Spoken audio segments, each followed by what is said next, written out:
Thanks for tuning in. Ham Talk Live will be on the air shortly. Please stand by.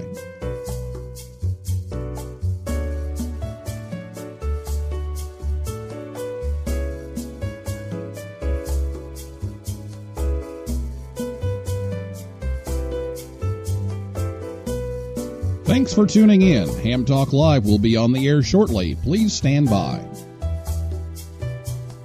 This episode of Ham Talk Live is brought to you by Tower Electronics. For connectors, cables, and more, call 920-435-2973 or visit pl-259.com. And by ICOM. Heard it? Worked it? Logged it. Visit www.icomamerica.com/amateur for more information about ICOM radios.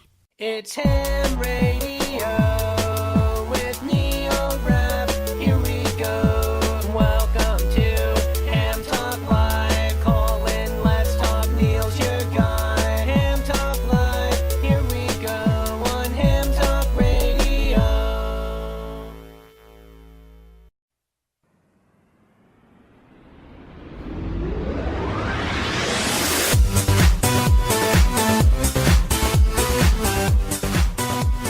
Good evening once again, ladies and gentlemen. It's time for another episode of Ham Talk Live. It's episode number 139. News and Views with CQ's Rich Moseson, W2VU, recorded live on Thursday, November 1st, 2018. I'm your host, Neil Rapp, WB9VPG. Thanks for tuning in to this episode of Ham Talk Live. Tonight, we're joined by Rich Moseson, W2VU from CQ Magazine, and we will take your calls live in just a few minutes. Last week here on the show, Glenn Petrie, KE4KY, and Gene Spinelli, K5GS, were here to talk about the Ducey Island de-expedition. We thank Gene for calling in live from the island last week. And if you missed that, you can still listen anytime at hamtalklive.com, or you can check out our podcast edition on your favorite podcasting app, and we're also on YouTube. So a few announcements here before we get started. This is your last chance to order the limited edition Ham Talk Live t-shirt. The May the Grid Square Be Yours on the back. We're getting ready to order those, so if you want your size, you need to get that order in here in the next day. We're getting ready to order those. I will order some extras, but to make sure that you have the right size, go ahead and pre-order there. To do that, go to hamtalklive.com, click on the show schedule link, and there's also a link there for the shirts, or you can go to our Facebook or Twitter. It's the first thing when you land there on our Facebook page or Twitter feed, and you can get a link to the Google form there to fill out to order that. So make sure you do that if you're interested in one of those. And also a reminder that the ARRL Division Director ballots should have arrived in the mail by now. So if you're an ARRL member in the Central, Hudson, New England, Northwestern, or Roanoke divisions, you should have a ballot. So be sure to vote. And those are due back in Newington by November 16th. So check your mail, and if you didn't receive that, make sure you let the ARRL staff know, because otherwise they're just going to assume there's nothing wrong. So make sure you get out there and vote. So get your questions ready to go. We're going to talk a variety of topics here, but you can give us a call. The phone number is 812-NET-HAM1, 812-638-4261. And you can also tweet us. We're at Ham Talk Live on Twitter.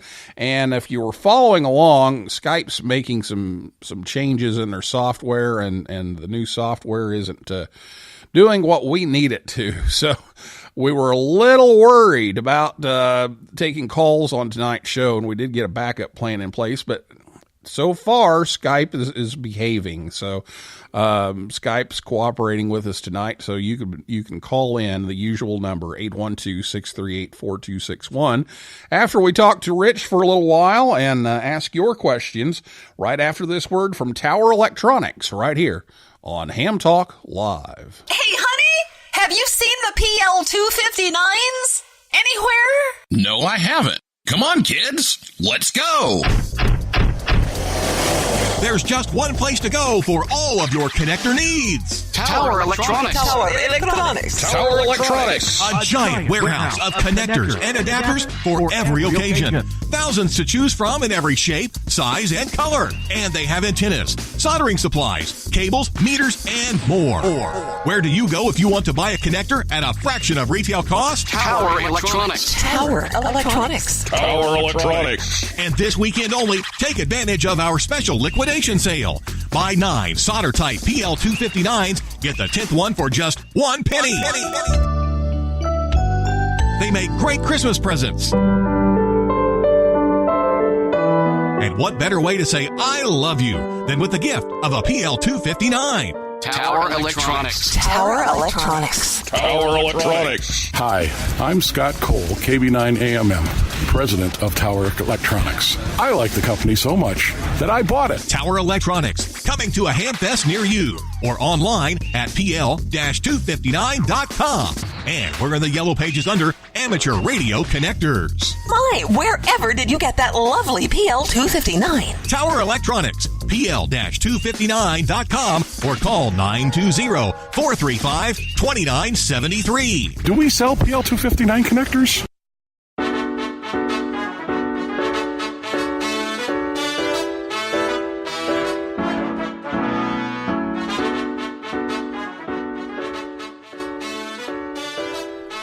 Coming up, the Hamfest schedule for Tower Electronics.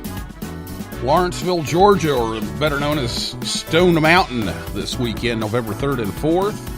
November 9th and 10th, Montgomery, Alabama. And November 17th and 18th, Fort Wayne, Indiana. Or you can visit them anytime at pl-259.com. Rich Moseson, W2VU, is our guest tonight. He is the editor of CQ Magazine and the editorial director at CQ Communications Incorporated. He's been a ham since he's been a ham since 1970. And was previously WN2QQN, WA2QQN, into BFG, and NW2L. He's active on all bands from 80 all the way to 70 centimeters. And Rich served 8 years as an ARL section manager for the Northern New Jersey section, and former member of and past chairman of the ARL Public Relations Committee. He's been a CQ staffer since 1992 and was the founding editor of CQ VHF magazine, and wrote and produced the 7 introductory ham radio programs in the CQ video library, and was CQ Magazine's 50th anniversary coordinator in 1995. And we haven't had him on the show yet. So, Rich, thanks for coming on the show tonight. Good evening, Neil. It's great to be here. And you mentioned the 50th anniversary. We're coming up on our 75th very soon. Oh, wow. So it's time flies when you're having fun. Yeah. Speaking of having fun, I hope everybody... we're working on it. And anybody has specific ideas, we're listening. And speaking of fun, I hope a lot of people out there had fun in the CQ Worldwide DX contest this past weekend. I know I did. Yeah, I did too. It was a lot of fun. We had a chance to talk about it a little bit before the show, and probably talk about it a little bit more here in just a bit, but hope everybody did enjoy that and get some more countries in the log and some contacts.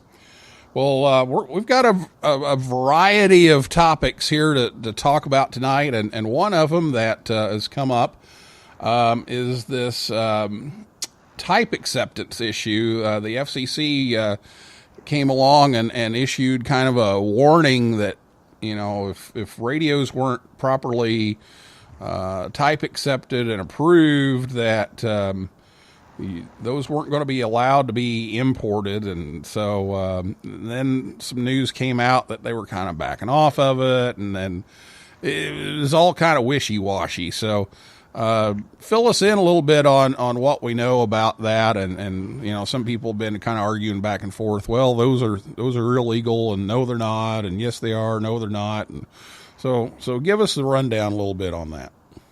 Well, it's kind of difficult because nobody really knows exactly what's going on. I mean, the league has been talking with the FCC people about getting some clarification from them, and as of the executive committee meeting about a week and a half ago, they still hadn't heard anything back, and the ARRL letter that came out today reported on that meeting and didn't have any updates, so I presume they still haven't gotten a clarification. What's different here is that in the past, the FCC, and it's long-standing FCC policy, that any radios imported, marketed, sold have to be authorized. You used to call it type acceptance, now it's equipment authorization. And the only exception being stuff specifically for ham use. That gives us the flexibility to experiment and build our own gear. I mean, we're extremely lucky as hams that we're the only people with licenses to transmit on the radio who get to build our own gear without having it have go through FCC certification process and stuff like that. But this new notice that came out, I guess about 5 or 6 weeks ago now, says that in addition to importing or selling them, because these devices must be but have not been authorized by the FCC, the devices may not be imported into the United States, retailers may not advertise or sell them, and no one may use them. And that is what's different than from the past. The guidance from the FCC had always been that if a radio is designed for use on the amateur bands and is not type accepted and operates outside the amateur bands, it's still legal for hams to use it on the ham bands. And this notice seems to change that, but it's not super clear because later on, it says unless the devices operate exclusively on frequencies reserved for amateur licensees,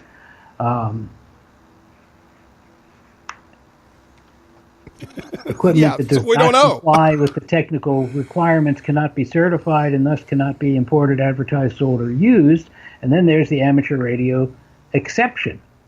But it really isn't clear as to what they mean in terms of hams using these radios on amateur frequencies for which equipment authorization is not required. So it's really very mucky, to say the least. And the league has been going after the FCC to clarify this, and they haven't gotten any clarification from them. So it's murky. I wouldn't say don't use the radios on the ham bands. I laughed when I saw the thing in this announcement that said the Bureau will take very seriously any reports of failures of two-way radio operators to comply with all relevant rules and requirements when using devices in the amateur bands. Give me a break. They don't enforce anything in the amateur bands. They don't enforce what interference and things like that. They're absent when it comes to enforcement. And how are they going to know what brand radio you're using if you're using it in the amateur band? I suppose if they wanted to really invest a tremendous amount of resources into it, we've run an article in the past in CQ on radio fingerprinting. Every radio has its own key-up characteristics. And if they really wanted to get on a repeater and listen and figure out what brand of radio everybody's using, I suppose that technically they could do it. But we know they don't have the resources for that. They don't have the resources to do the enforcement we want them to be doing. So I laughed when I saw that. They're not going to. The 50,000 new FCC agents. Yeah, exactly. We'll get out there and start scanning the streets for those. Yeah. My personal view, I'm not a lawyer. I can't give legal advice. My personal view is that if you're operating on amateur frequencies and you're operating legally, you have nothing to worry about. We'll see what the commission eventually tells the league, but it's kind of silly. And we've also had for a long time the flexibility to be able to operate our radios in certain cases off of amateur frequencies. For example, members of Mars do not operate on amateur frequencies when they're acting as Mars members. The Mars frequencies are just off, just outside the amateur bands. For example, on the 2-meter band, I believe the Mars frequencies are just above 148. So if you're authorized to operate in Mars, then you're authorized to operate on the frequency. And again, there is no practical way for the FCC to know what brand of radio you're using or what model of radio you're using. And as long as you're operating legally, otherwise, I can't imagine that there would be any real problem. But as far as are these radios legal to use? We have to wait to eventually get clarification from the FCC.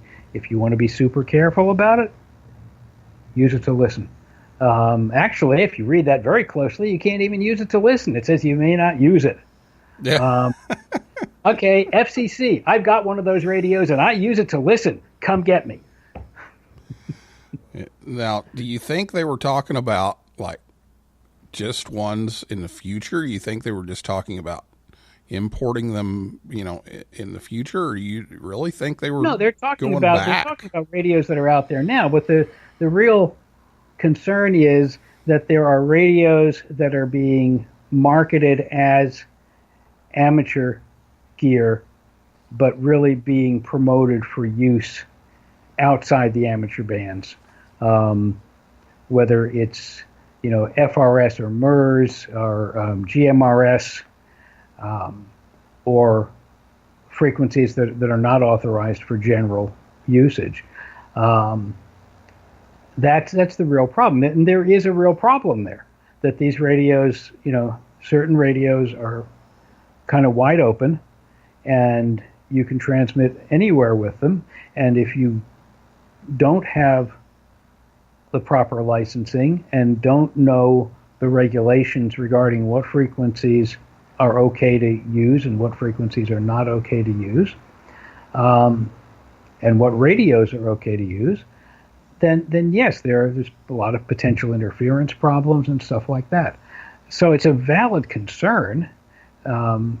Basically, I think they're trying to push these manufacturers to get the equipment certified, and to restrict access to frequencies that are not intended for use by members of the public, whether they be amateurs or users of FRS or GMRS,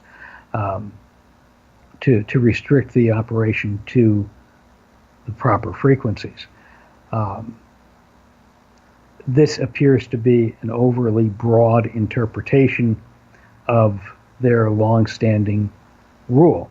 I mean, this is not a new thing. There have been a lot of radios out there that for years and years and years, ever since synthesizers replaced crystals, that, there's been stuff available online, as long as there's been an online. And even before that, there were other places where you could get, information on how to clip this diode out of your radio and open up transmit on the entire frequency coverage of the radio.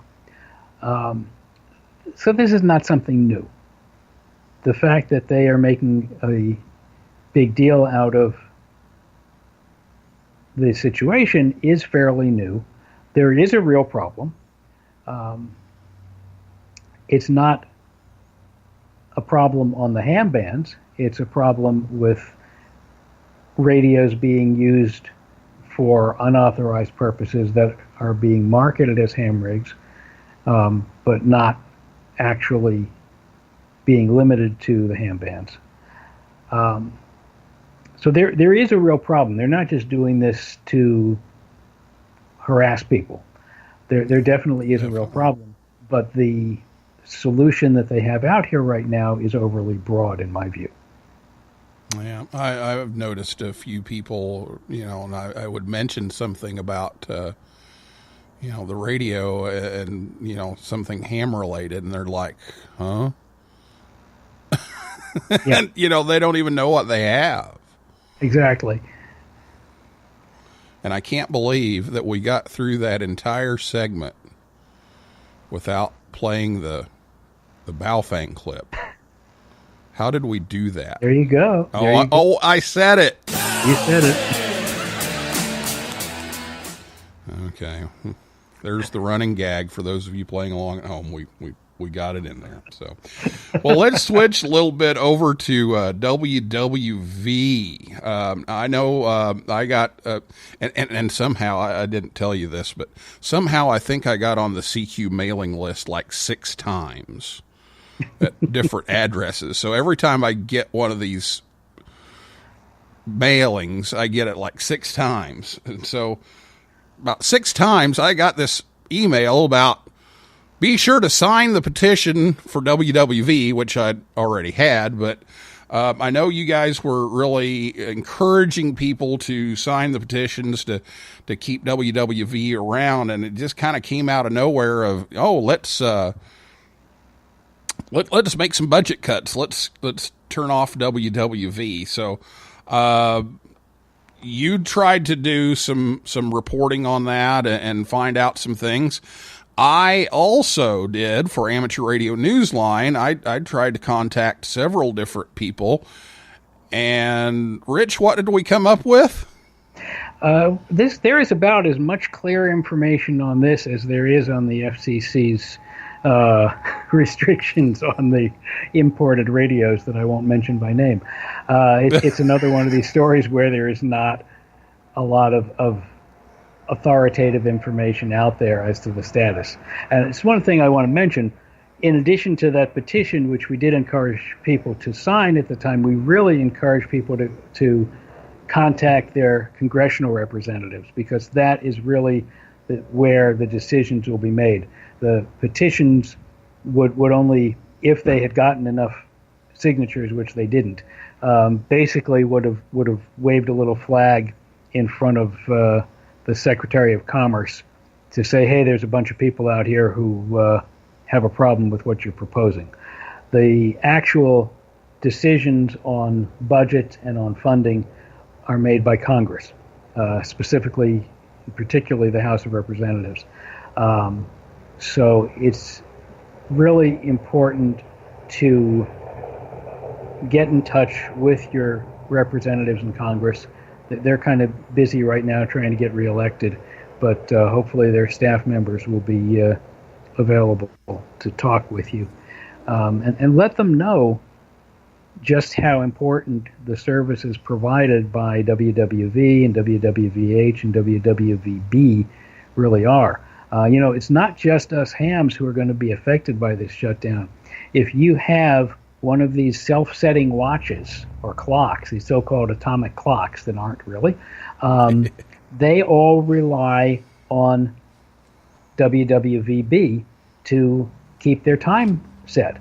There are some varieties of clocks that actually use WWV signals, but they do it over the air from WWVB generally, and they will not have their time synchronized if WWVB goes away. The National Institute of Standards and Technology sends out time signals over the internet, which is wonderful if you have internet access. But we're not always in places where we have internet access, and there are times when the internet goes away, as we hams all know. So it's really important to continue to have this. The amount of money they would save is pocket change in the overall NIST budget. And the the logic in the budget proposal was really kind of mind-boggling, because they would say at one point that, you know, that the services we provide can't be duplicated by anyone else, and they're very important. And then 2 paragraphs down, they say, so we're going to get rid of them. Yeah. Reading this was an exercise in doublespeak,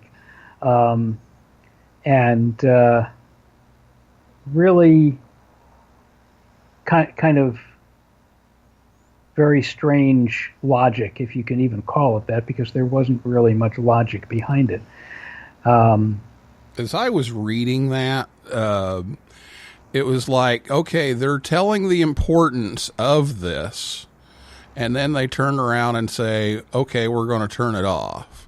It Right. was almost like, to me, it was like, here's how really important this thing is, and you're forcing us to cut our budget, so we're going to turn this thing off.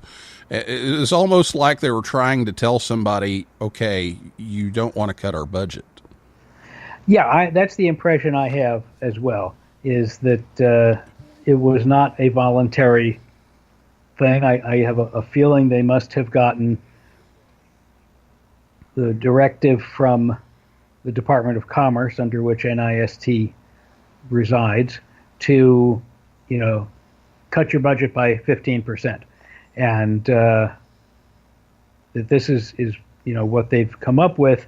And, you know, essentially, sometimes people in the federal government, particularly in the agencies, will resist a blanket request or you know, directive to cut their budgets by threatening to cut or proposing to cut things that are really essential, and then hoping that with their explanations in their proposal as to cut them, that members of Congress will say, well, you can't possibly cut this, it's too important, and restore the money.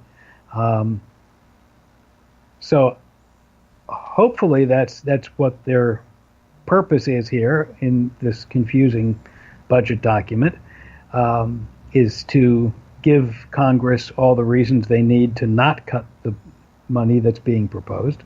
But I don't know, and haven't been able to find out, and you haven't been able to find out what the status is of the NIST budget proposal. So I would say that since no one is yet saying that it's too late, that the budget has been adopted, that there's still time for people to contact their representatives and urge them to maintain funding for these stations. And you mentioned they've got a big anniversary coming up. Yeah. If you go to the WWV website, they don't talk about shutting down. They talk about 2019 being their 100th anniversary, and the WWV is the longest continually operating radio station in the United States. So let's see. How should we celebrate our centennial of being continuously on the air? Hey, let's shut it down. Oh my goodness. Yeah. And every time I tried to ask somebody, it's like, well, you have to talk to my supervisor. Well, you have to talk to my supervisor, and just got nowhere.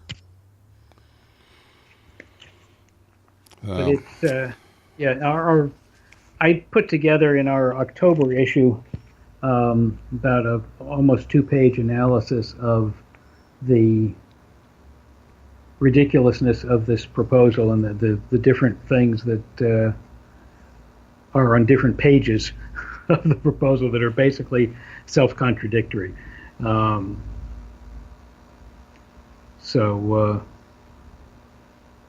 have here the logic behind the proposed cuts is mystifying, as is the structure of the report, which on one hand explains how these services are essential to the country and cannot be duplicated by anyone else, and on the other hand proposes significant cuts to those very programs. Yeah, that's the only thing I can figure was, they're trying to say, okay, you can cut this, and if you do, 50 million devices are going to quit working. Right. Do you really want to do that? Do you? And this is, I haven't been able to dig up the specifics, but I seem to remember that this has happened before. Maybe 6 or 7 years ago, I seem to remember that there was a similar proposal to shut down the WWVs, and that they were successful in getting Congress to retain the funding for it. And I did some looking back and couldn't find the specifics of it, but I do believe this is not the first time this has happened. Okay, very good. Well, we're running a little overtime here, so we're going to stop and take a break, and we'll come back.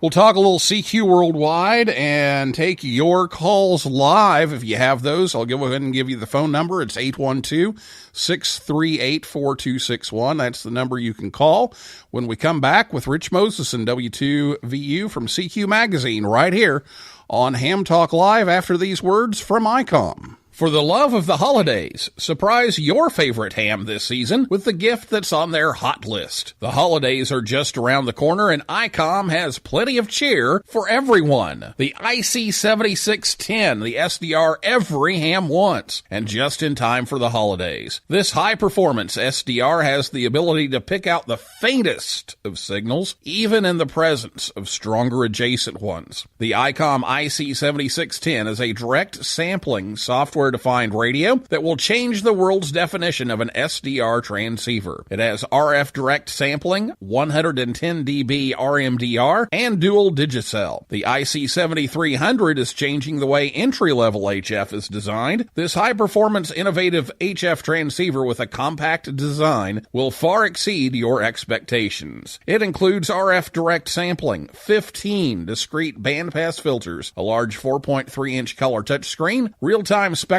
scope, and SD memory card slot. The ICR30 is raising the bar on DC to daylight receivers. Powerful yet easy to use, the ICR30 is packed full of features you have come to expect from ICOM. The perfect stocking stuffer, the ID51A Plus 2, provides new modes for extended D-Star coverage. Enjoy integrated GPS, independent AM/FM receiver, and free Android apps. For all of these products and more ICOM radios, visit icomamerica.com/amateur for more information. Join the conversation. Call us on voice with Skype at Ham Talk Live or give us a call at 812-NET-HAM1. That's 812-638-4261. Now, here's more Ham Talk Live. Listening to Ham Talk Live gives me a real standing wave ratio.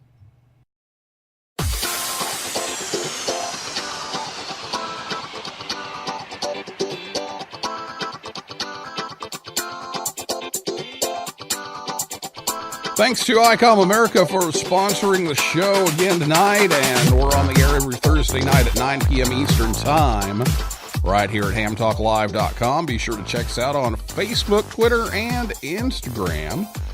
It's time for your calls now, so if you have a question or a comment for Rich, give us a call at 812-NET-HAM1. That's 812-638-4261, or you can call us on Skype, at least tonight you can, at Ham Talk Live, and hopefully we'll figure out what's going to happen with that. And you can also tweet us over at Ham Talk Live on Twitter as well.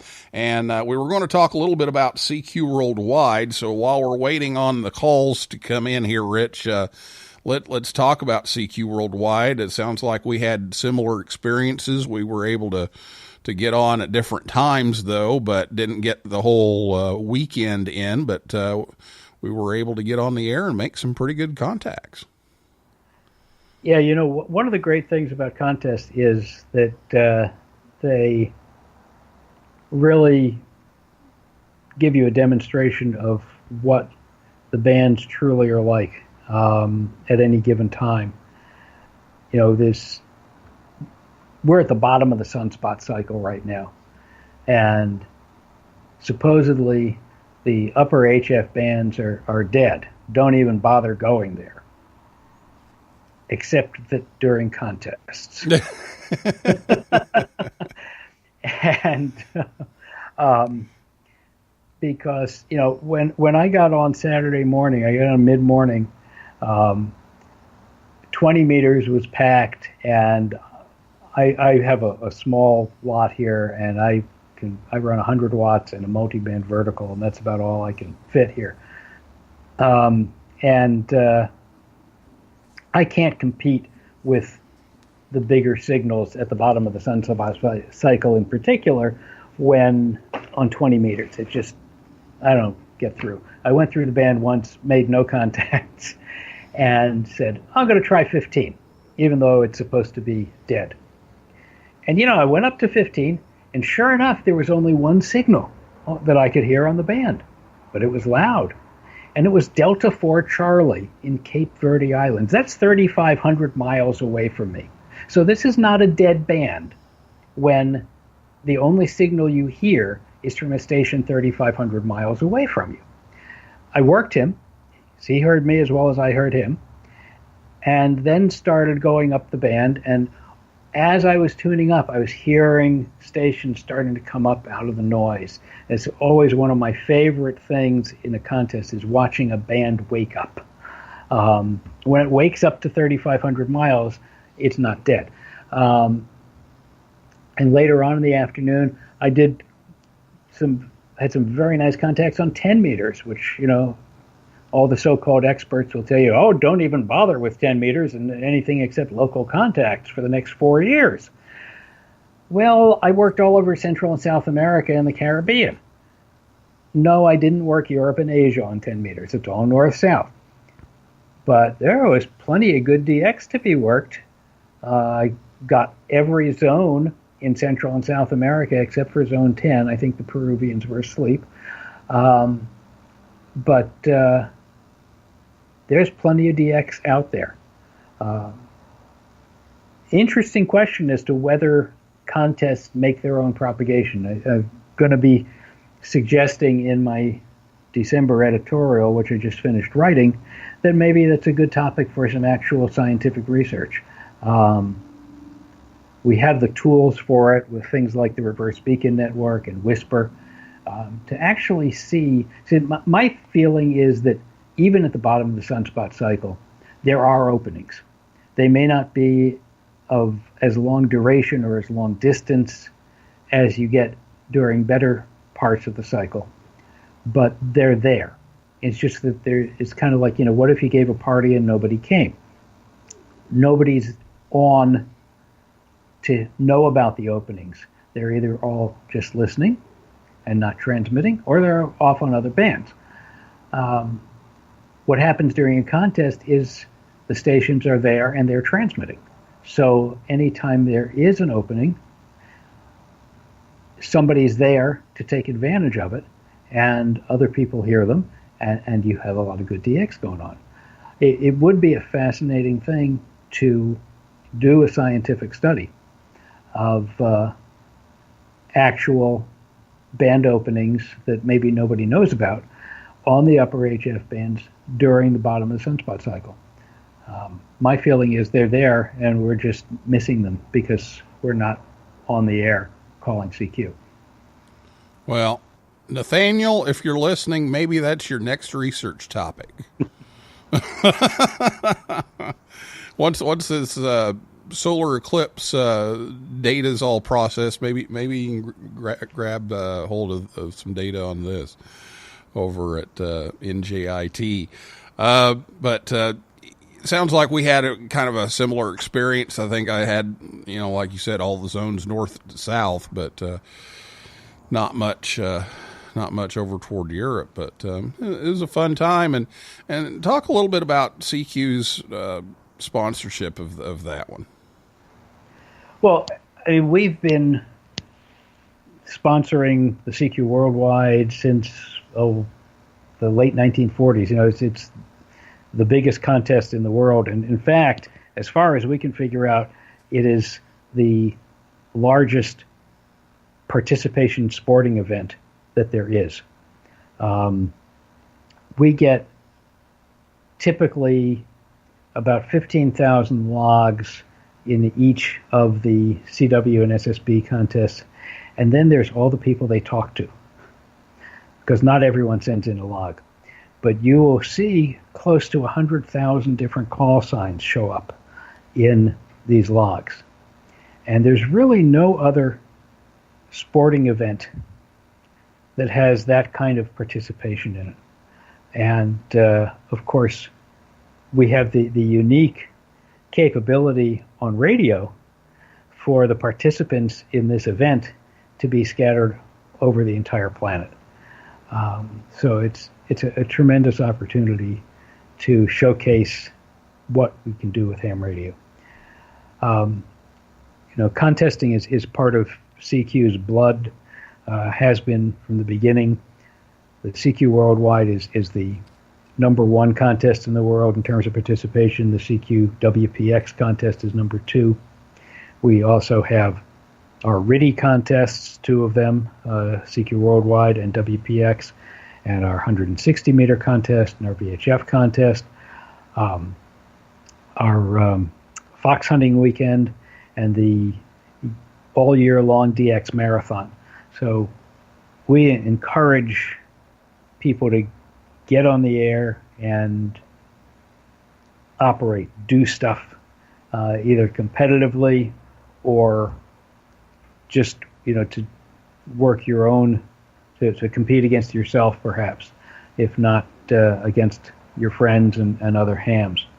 We have a whole bunch of DX awards as well for various accomplishments in terms of talking to a certain number of countries or counties. We have the USA Counties Award, the DX Field Award for making contacts with a certain number of grid fields, which are the large, like EN is a field. And WPX Award, and of course the Worked All Zones Award, WAZ. That's the second oldest award program in amateur radio, only behind Worked All Continents. So from our earliest days, CQ has been promoting getting on the air, having fun, improving your skills and your station by competing either with yourself or with others to make the most of the hobby and of your capabilities, so that when the time comes that your services are needed to help other people, you're not just starting to learn how to use the gear. You know how to use it. You know what you can do with it. You know what bands to be on, and you know how to get a message through. And that's really what all this is about, besides being fun. Yeah, absolutely. KD9HQT chimes in here on chat. 15 meters always seems to be the least active band. See, it's S7 QRM, but today there's nothing, and then all of a sudden Spain shows up and got him on one shot. So you just never know. You throw your call out there and see what you get. I mean, that's the marvels of HF propagation. And you see it on 15, you see it on 10 and 12, and sometimes on 6, although 6 you're dealing with sporadic E more than F-layer propagation, except during the peaks of the sunspot cycles. That's the fun. It's like fishing. You cast your line out and you never know what's going to bite. It may be nothing, or it may be some very far away station, and that's the joy of ham radio to me. Yeah, I agree. 812-638-4261 is the phone number. We're just about to finish up here, so if you're going to make a call, do that right now, 812-638-4261. And Rich, remind everybody the website and how they can find CQ Magazine in case they want to read that editorial about contesters making their own propagation. That sounds intriguing to me to read anyway, so I'm sure it does some others. Our website is www.cq-amateur-radio.com. And remember to spell amateur correctly. It's E-U-R, not U-E-R. And there you can find ways to subscribe. Our editorials are always on the website as well. This is the December editorial, so it won't be up for another month yet. And you can find out about subscribing to our print edition, our digital edition, and all sorts of other goodies. We've got calendars, we've got books, we've got DVDs, lots of stuff. And of course, go ahead. Best magazine. Of course. And we've got another one of your writers coming on the show as he usually does. He doesn't wear the Dr. Seuss hat when he's on the show, at least that I know of. But I know it's radio, so you never know. Yep, you never know. But Joe's going to be on here, I believe it's in 2 weeks, to talk about some kits for the holidays. So we'll look forward to Joe being on here, and you can catch his kit building article in CQ Magazine as well. We do have another mention on the chat here. Troy Simpson, W9KVR, said we need, during School Club Roundup, we need to get some more schools on so we can get some propagation. So maybe that would work. Sounds like a good idea, yeah. School Club Roundup was terrible propagation, absolutely terrible this year, but we still found a way to get some contacts, and we finally got through to Alaska. That there's a school up in Alaska. Don Gallen is up there, KL7DG, I think is his call, and he always tries to get on with his school kids, and after school, it's pretty late for us over here in the Eastern time zone, but we were able to finally pull it off after 4 nights of horrible propagation. So maybe we need some more. It would be good. And let's see, Troy says we got on during sideband. Your 9-land record is safe. Oh, okay, good. I feel better now. So, well, Rich, thanks so much for coming on the show. It's always great to visit with you. It seems like we're both too busy at Dayton, and I hardly get to see you. But Huntsville, we usually end up getting to talk a little bit, and it's great to see you and Jason at Huntsville again, and look forward to seeing you again soon, and thanks for coming on, and you're welcome back anytime. My pleasure. I really enjoyed it, and look forward to next time. All right. Well, that is a wrap for this week's edition of Ham Talk Live. Thanks to Rich Moseson, W2VU, and everybody out there in cyberspace for listening and calling in. And, Joe's on next week. Invite you back next Thursday night at 9 p.m. when Joe Eisenberg, K0NEB, will be here to talk about kits for the holidays. So if you want to know who the upcoming guests are, you just go to hamtalklive.com, and you can click on the show schedule link there and find out who's coming up next. And if you like Ham Talk Live, please leave us a review on iTunes or wherever you listen. That helps others find us faster, and you can like us on Facebook and Twitter as well. So this is Neil Rapp, WB9VPG for now, saying 7375, and may the good DX be yours.